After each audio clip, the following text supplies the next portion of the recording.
We are going to be talking to Frank, who walked from Lusaka to Livingston. I am saying walking. Think about the distance that he walked from Lusaka to Livingston, but then again, he did it on a certain purpose. We're going to find out what that is exactly, and I have Frank here with me. Hey Frank, welcome to it. Thank you, it's been nice being a new touch. Well, we were talking in the background, you did mention that you walked from Lusaka to Livingston, and I'm thinking about the distance. That's a really, really long stretch. What challenges did you face when taking your tour of Lusaka to Livingston? Of course, I faced several challenges, which include the lack of finances, adequate finances to support the walk, and it was lonely as well because psychologically sometimes you walk along the bush and you don't meet someone for some time, and it's all bush, sometimes it's all farms. So you get bored, but it just takes determination to achieve what you want to achieve in life. So did you have a compass when walking, knowing exactly where you're going and not really getting lost? Or you had somebody, or let's say for example, a tour guide that, you know, helped you walk all the way to Livingston? Most really, I didn't have a compass, but I had a map.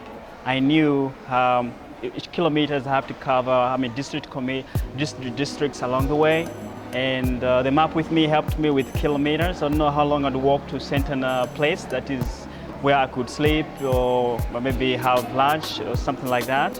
And the rest of these things were being provided by tour guide, Seat Tour Guide, which was one of the sponsors who helped me with the logistics of how to move one place and the history of these places. So did you have people on location where you were eating your food or collecting whatever that you needed, or you carried everything that you had to Livingston on your back and walked? No, really, I didn't have everything. I only carried necessary things like Colgate, toothbrush, and soap, the map, and t-shirts to change. But the rest of the food we love. When I started, eventually I started with a little bit of money, and I had about 40,000. But of course, I knew that I'd make a way out. Though someone sponsored, like Andre Makulu, sponsored about 500,000, and he helped. But of course, that was used to buy few things that I needed, the bag and all these things, before I started.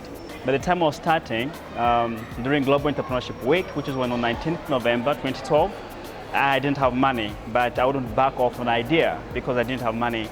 But of course, people were very, very positive, or very helpful, especially district commissioners, because I was paying credit scores in all district commissioners. Though others I didn't find them, but most of them I found them, and they were very helpful. They could probably just donate something, you know, and that I was using it for accommodation and food along the way. What proof do we have that you actually walked from Lusaka to Livingston if you didn't really have anybody monitoring you? Well, that's very difficult to prove.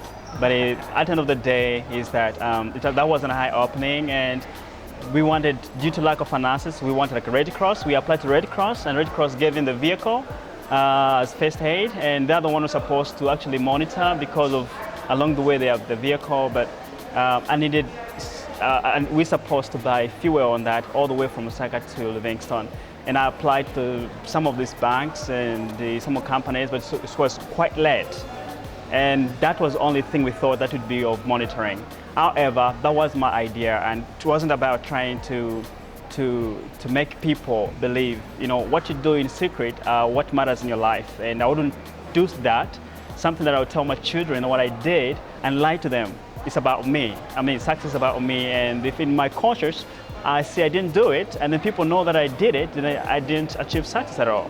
So that idea was my idea, and I wouldn't lie about the idea that I want to do. However, that was just an aha opening, and on 1st April, I'm taking another walk to Sparta in Hemp to raise funds to establish an entrepreneurship radio called Entrepreneurship or e-radio. Because one of the reasons, one of the things I discovered along the way is lack of information flow. There's poor information flow along the way, especially in rural areas, and most young people don't know what's happening. some of these opportunities that are made for them, they don't take advantage of that. Why? Because they lack information to make business-informed decisions. And as I visited district commissioners, school headmasters, headmen, I also discovered that we needed something that would help boost information. And hence the radio that I'm trying to work on. Yep. Well, we've been talking to Frank, who walked from Lusaka to Livingston. Apparently he's a social entrepreneur, and he walked last year in November, on the 19th of November 2012. Awesome. How many of you could have that sort of courage to take up such an initiative to walk from Lusaka to Livingston? I, for one, need to have a lot of courage, a lot of food, a lot of water, and just a lot of pretty much everything. That's about it for this particular segment.